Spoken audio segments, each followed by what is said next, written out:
جناب اسپیکر، میں یہاں پہ بات کرنا چاہوں گا کہ ایک غیر آئینی ایک جو اقدام ہوا ہے اور جس کے اوپر کل بلکہ آج صبح کہوں یا رات کہوں سمجھ نہیں آ رہی، ڈکیتی ہمیشہ رات میں ہوتی ہے،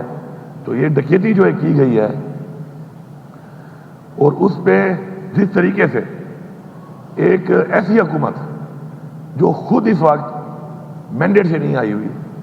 اور اس نے ایک حملہ کیا ہے، آزاد عدلیہ کا لفظ ہے، میں سمجھتا ہوں کہ آج ایک سیاہ دن ہے اس حوالے سے کہ وہ آزاد عدلیہ کو انہوں نے محکوم کر دیا ہے ایک ایسی حکومت کے کہ جو خود الیکٹڈ نہیں ہے۔ تو جب عدلیہ آزاد نہیں ہوگی تو عوام انصاف کے لیے کس طرف دیکھے گی؟ اس سے پہلے بھی ہمارے بہت سے ادارے بنائے گئے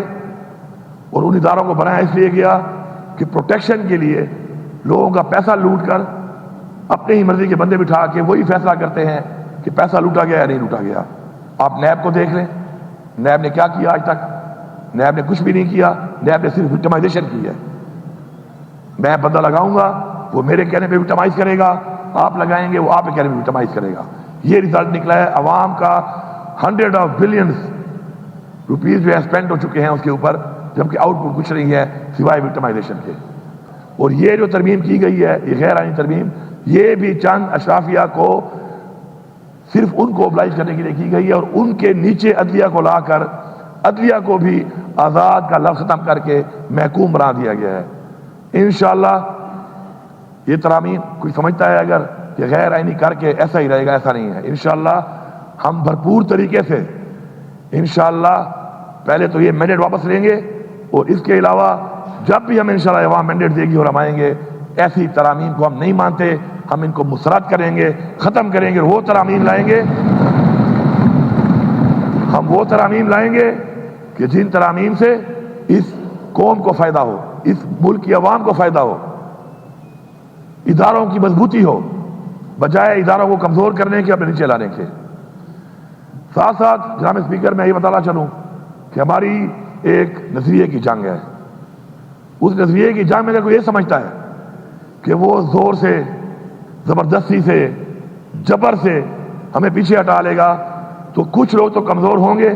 اور مجھے آج بربلا میں کہہ رہا ہوں کہ اللہ کا شکر ادا کرنا چاہیے کہ مشکل وقت آیا ہمارے اوپر، ہماری پارٹی کے اوپر، ہمیں پتہ چل گیا کہ کون کیا تھا، ہمیں پتہ چل گیا کہ کون زمین فروش تھا، کون غدار تھا، کون بزدل تھا اور کون وہ لوگ تھے کہ جو نظریے کے لیے کھڑے ہیں اور انشاءاللہ کھڑے رہیں گے۔ جن لوگوں نے ووٹ دیا یا جن لوگوں نے ووٹ تو نہیں دیا لیکن عمران خان کی پیٹھ پہ چھرا گھونپنے کے لیے اس صف میں کھڑے ہوئے، انشاءاللہ آج رات تک ان سب کے نام آ جائیں گے اور ہم کسی ایسے بندے کو نہیں چھوڑیں گے۔ اس پارٹی میں کسی ایسے بندے کی گنجائش نہیں ہے کہ جو نظریے سے ہٹ کر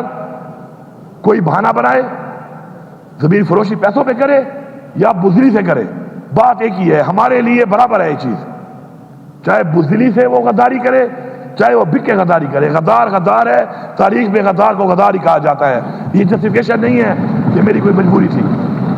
جو کہتا ہے کہ مجبوری تھی استعفیٰ دے دیتا، استعفیٰ دے دیتا نا، استعفیٰ کیوں نہیں دیا؟ ذاتی مفاد کے لیے جو لوگ اس عوام کو دھوکہ دے کر عمران خان کے نام پہ ووٹ لے کر، جو لوگ ذاتی مفاد کے لیے جنہوں نے اپنی وفاداریاں بدلی ہیں، انشاءاللہ قوم تو ان سے حساب لے گی ہی لے گی، ہم بھی حساب لیں گے ضرور، ہم ایسے چھوڑیں گے نہیں ان کو۔